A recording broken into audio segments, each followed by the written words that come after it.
Sande ya lero tukoza olunaku olukulu ennyo mu ekereziya era abantu bangi abakristo olunaku lwe balukoza mu ssanyu ne mu kwagala olunaku olumanyikiddwa nga olw'amatabi kubanga ku sande eno tukwata amatabi ntujja ku ekereziya ntunyeenya amatabi nga tuli mu ssanyu nga abaana b'Ebreyi abayaniriza Omukama mu Yerusaalemu nga bamugoberera nga bayimba nga bajaguza nti Ozanna ajja mu linnya ly'Omukama. Naffe nno bwe tuli essanyu tetubeeramu ku lunaku luno olw'amatabi. Olunaku olwaleero okumanya lunaku lwa njawulo nnyo mu ekereziya era entendereza yaffe ekyukamu. Mu Uganda newankubadde tetugenda kusobola kubeera na kutambula wabweru wa kereziya tulyoke tuyingire n'amatabi gaffe era entendereza esigaddewo nga tujja kunyeenya amatabi. Ate mu ngeri endala yemmisa bwe tusomera evanjiri ez'emirundi ebiri nti waliwo gye tusoma nga tukyali wabweru w'ekereziya ate endala ne tugisoma nga tuli mu ekereziya nti lunaku lukulu tulinako n'ebintu bibiri bye tukuza. Okusookera ddala okuyingira ne Mukama waffe Yesu Kristo mu Yerusaalemu nga tujaguza naye nti ono azze ddala asaanidde azze mu linnya ly'Omukama atenderezebwe Ozanna. Ate ekitundu ekyokubiri eky'olunaku olwaleero nga tukuza era nga twebuulirira ku kubonaabona kwa Mukama waffe. Sande eno nno ffe nga abakristo etuleetera okuddamu okutunuulira obudde nti gye tubadde tutunuulira ku Kristo okuva lwe yazaalibwa paka emyaka 3 gye yamala ku nsi. Eno wiiki yasembayo mu bulamu bwe tuyinza okugamba yaddamu n'abikolamu samale.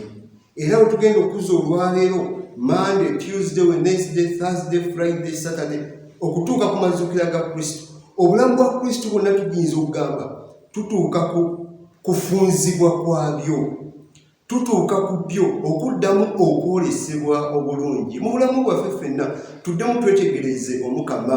Kyova olaba tugiyita wiiki entukuvu kubanga ebyamagero byaffe byonna ebituleetera okubeera abakristo, ebituleetera obulokozi mu wiiki eneemu tubituuka ku ntikko yaabyo.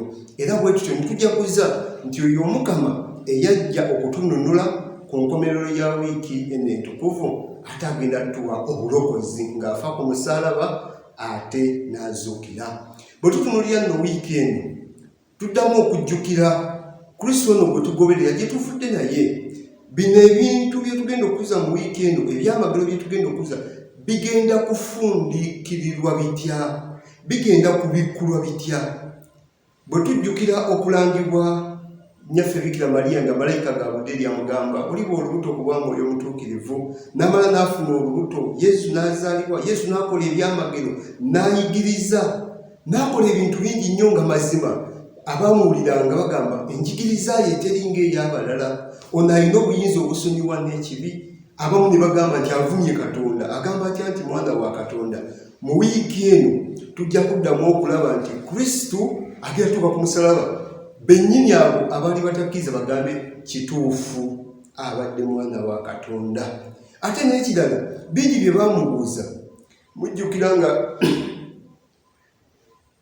ate n'ekirala bwe twakuza mbeeyoleka nti Kristo yali yaakajja yaweebwa ebirabo, ekimu ekitegeeza nti kabaka, ekirala nti ddala Katonda, ate ekirala nti ajja kutufiiririra. Mu wiiki eno ebirabo ebyo tuddamu buto okubitunuulira mu Kristo. Zawabu eyamuweebwa tujja mutunuulira mu maaso ga Piraato ng'amubuuza naye ddala oli kabaka? Ate Piraato mwennyini addemu akikkaatirize nti ddala ono kabaka w'Abayudaaya ng'akiteeka ku musaalaba gwe. Ekirabo ekyamuweebwa ky'omuzigo ogw'okufa kwe. Kino ate kyekyamagero ekisingira ddala kye tugenda okukuza mu wiiki eno nti ono eyali omwana luli abadde atambula naffe, okufa kwe tekulinga okwabalanza abalala, wabula ffe ate tugenda tuleetera okulokoka. Musa bwe tumusinga okwogerako ennyo, newankubadde yali muweereza mulungi, omusaayi gwe Omukama teyali tagulindiridde, era Musa teyafiirira bantu ba Katonda. Naye nga Kristo amutegekera nti waliyo yajja okujja atufiirire, kubanga mu musaayi gwe ffe ate tujja kufunamu obulamu. Abantu bwe baasobya, Omukama n'agamba Musa awanike omusota ogw'ekikomo. Mu Kristo yennyini ye yawanikibwa ku musaalaba, nti gye yakoma okuwanikibwa ate n'erinnya lye ne lyongera okugulumizibwa. Ate mu ngeri y'enjawulo era mu wiiki eno tuddamu okutunuulira Kristo abo abaamugoberera ng'akyayigiriza ku nsi kuno. Mujjukira lwe yaliisa abasajja 50,000 ne balya emigaati ne bagamba mutumwe n'obwakabaka, olaba atuliisizza bw'ati, ono ajja sobola otugobera Abaloma. Ne bagamba obusiirye bwe bwakabaka ye bwe yali alindiridde. Kyokka mu ngeri endala bangi ne bakomawo enkeera nga bamugamba twongere ku mugaati gwe twalidde. Kristo n'abagamba ogwo omugaati gwabadde mmere bumere, naye ate waliyo omugaati gw'obulamu. N'agasebo gutuwa ogwo ogw'obulamu. Mukadde ako bangi baggwamu amaanyi, kuba yabagamba nze mugaati gw'obulamu, alya ennyama yange nanywa omusaayi gwange. Abantu bangi ne baggwamu amaanyi era bangi ne bamuddukako. Kyokka mu wiiki eno laba wagenda tukolera ekyamagero nti ffe abaali beebuuza Kristo tunaamulya tutya, tunaanywa tutya omusaayi gwe. Tetugenda kusooka kumutema, tetugenda kusooka kumuggyako omutwe tumuggyemu omusaayi oba tumusala obufiififi, wabula Kristo yennyini agenda tuwa omugaati n'envinnyo, agenda nti alya guno omubiri gwange, guno omusaayi gwange. Kiba nti wiiki eno ffe ng'Abakristo etuleetera essanyu lingi, etuleetera okuddamu okwebulira ku Kristo ono, ate mu ngeri y'enjawulo etuleetera okuddamu okwenyumiriza mu kyamagero eky'okulokoka kwaffe, nti tuli basanyufu Omukama yajja ku nsi n'atufiiririra ate ne tufuna obulamu. Nga tunyeenya amatabi ku lunaku olwaleero twegatta wamu n'abaana b'Ebreyi. Abaana b'Ebreyi bakwata amatabi ga omuti ogwa oliva ne bajja nga batambula nga banyeenya nga basanyufu nga bayimba ozanna. N'oluyimba tuluyimba bulijjo mu mmisa nga tuyimba mutuukirivu, naye olwaleero tulukuza mu ngeri y'enjawulo nti ozanna ajja mu linnya ly'Omukama atenderezebwe. Twegatta wamu nabo nti naffe tuddamu otambula ne Kristo, nti Kristo ye kabaka waffe. Naffe tukakasiza ddala nti Kristo ye kabaka waffe, era tuddamu nti oyo Omukama eyajja, Kristo eyajja muffe atenderezebwa emirembe gyonna. Ozanna ne tutambula naye, kwe kunyeenya amatabi, era y'essanyu lye tubeeramu. Nga nabo bwe baatambula naye, mazima ddala bayingira ne Kristo, bangi ne baalirira engoye zaabwe, abalala nga banyeenya amatabi mu ssanyu eyitirivu nga bakakasa nti tuleese kabaka. Kyokka Kristo naye mu bwetoowaze n'addamu okutujjukiza ffenna nti Kristo obwakabaka bwe si bwa mu nsi, era talindiridde nti agenda kukozesa ebyokulwanyisa. Yakwata akalogo yakato obubeera ewaka, maka amaavu.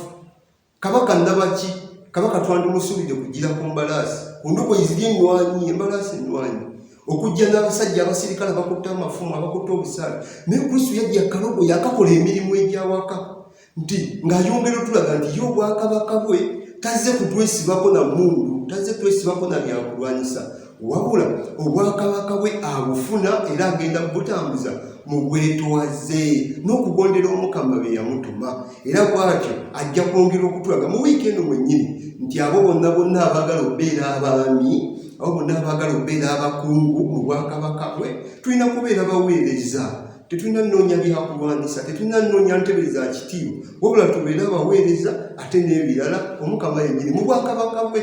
Awo tujja beera nga tuli kimu, era abanaabeera abaweereza bajja tuuka waggulu. Bwe tutyo nno ate mu ngeri endala nga tutunuulira essanyu lye tubeera nalyo olunaku olwaleero, tuddamu otunuulira okufa n'okuzuukira kwa Mukama waffe Yesu Kristo.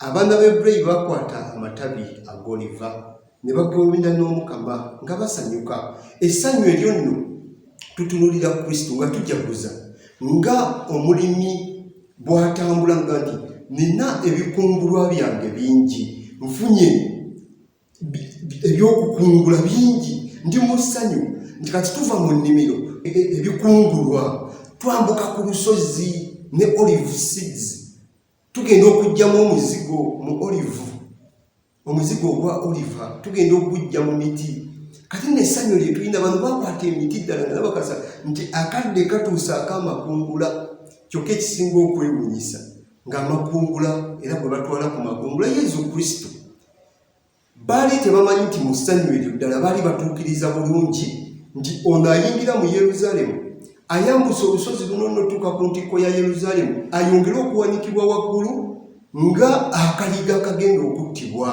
kawanikibwe waggulu kaveemu omusaayi nga tekanyina ggumba limenyeddwa kaveemu bwe ziba olive seeds ziveemu omuzigo nga tetuzinyize nazinyi naye ziveemu omuzigo ogutuukiridde ye Kristo nti tuli mu ssanyu nti tufunye ebikungulwa ate tuzze n'akaliga akataliiko bbala agenda otukolera ekitambiro bakolanga ebitambiro bingi naye kati tufunye akaliga akagenda otukolera ekitambiro ekyemirembe gyonna lyessanyu ne tulimu nti tunyeenya kutuuse okukungula kwaffe kutuuse okufuna ebibala mu kitambiro ekigenda okubeera mu Yeruzaalemu era bw'atyo mu ngeri endala tuyinza okugamba kubonaabona kwa Kristo naye ffe abantu ate tusaanye tusanyuke nnyo nti Katonda omulamba yeewaayo ajja atufiiririre mu kutufiiririra okwo tufunemu omusaayi gwe bangi mu ssaala zaffe tuba tusaba nti ayi Mukama mbikaako omusaayi gwo ntambule bulungi omusaayi gwo gunkulembere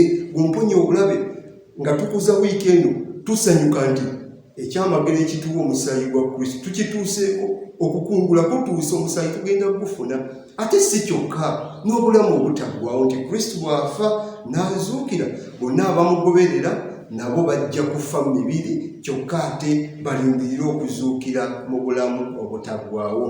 Evanjiri nno eya leero ey'okubiri weesimbira ennyo okubonaabona kwa Kristo eddemu otujjukiza ekyaliwo tuddemu okwefaananyiriza ekyaliwo tuddemu okulwana mu bulamu bwaffe tukyawe ensobi zaffe tunywerere ku Kristo omukwano gwa Katonda tuleme gutwala ng'ekintu ekiri awo wabula twezze bujja mu mukwano gwa Katonda ate tunyongere okunywerera ku paatri. Omukama abeere nammwe.